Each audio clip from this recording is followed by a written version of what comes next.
those silos? Yeah, it made it a little easier, I think, because satire, everything's a little bit bigger and exaggerated in satire. So I could draw clearer distinctions, I think, between the villains and the good guys. So I think that was a little easier. But as a rookie writer, I wrote it in the first person. It's narrated by the campaign manager of sorts. I wrote it in the first person as a way of keeping me grounded in whose voice was telling this story. So that made it a little easier, that I always knew from whose perspective I was writing. But it was a bit of a challenge to try and create these distinctive characters with personalities. And I enjoyed doing that, but once in a while I could see them merging, and I'd have to sort of pull back and say, wait a second, he wouldn't say it that way, he would say it this way. So did you find yourself at all, as you were writing this thing, were there faces in your mind, like, I mean, real faces to some of the characters? I think there were.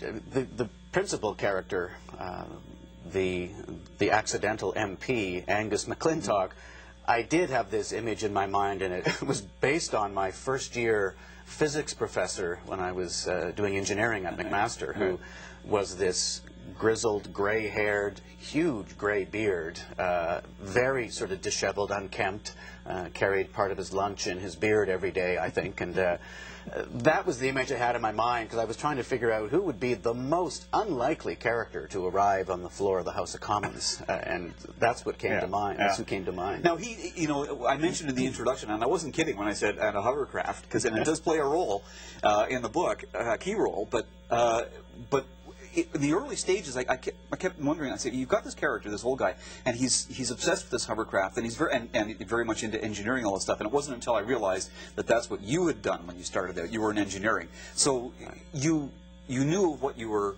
writing here when you were putting this stuff down. You weren't just doing what let's see, Ondaatje told me once that, you know, when he has anything technical in his books, he just writes it, and then after the whole book is done, he goes back and he does research to see if what he's written is okay, and corrects it afterwards.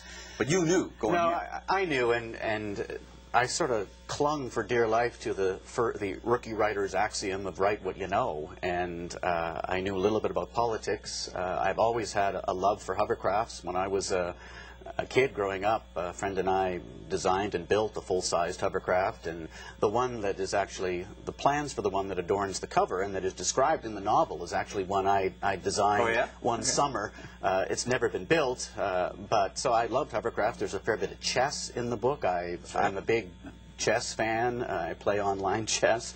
So there's lots of things in the book that are sort of pieces of me, without it being autobiographical. Okay, speaking of online, let's talk about what you did with this before it actually became an actual book in reality.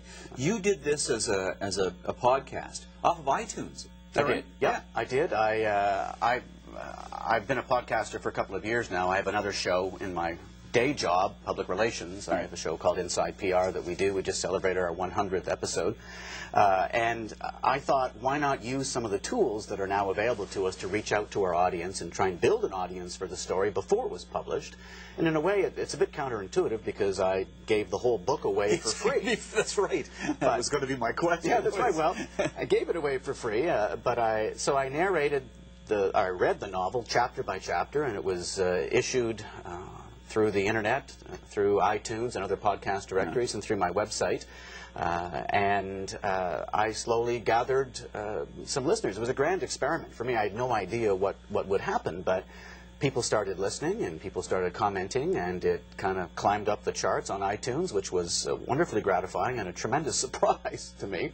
And an audience that were outside of Canada. I assumed that only people in Canada would have an interest, but I remember getting a comment after the first few chapters were posted from a guy who lives on the west coast of Scotland, who said he's loving the novel, but would I stop pronouncing the single malt scotch of the protagonist incorrectly. It's not Lagavulin, it's Lagavulin. And that's the kind of insight I got from the community. And that's amazing. Yeah, it was wonderfully gratifying, and it continues. I mean, I posted the final episode in May of 2007, and the audience continues to grow. I check every few days or so to watch the numbers, which you can do in the podcasting world, and you know, 1,000 or 1,100 people or so right now are, well, probably closer to 1,500 actually are now listening to it or have listened to it, and the comments continue to roll in. It's very gratifying. That's amazing. Now, and how does one go about publicizing that when it's out there as podcasts? Or are these just people that hit these podcasting sites and then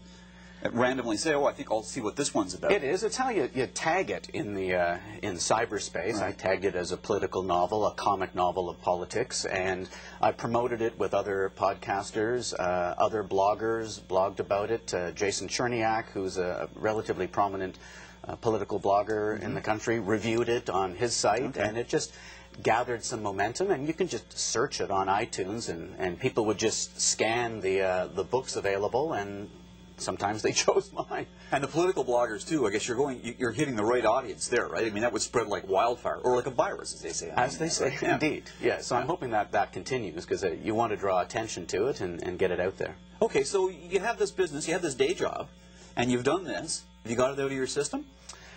I don't think it's fully out of my system No? yet. And the comments that have come in from readers and people from around the world are asking for what happens next. What's the what happens? A sequel? And so there is a sequel on the drawing board. It hasn't yet reached the point where I'm writing, but I hope to do a second.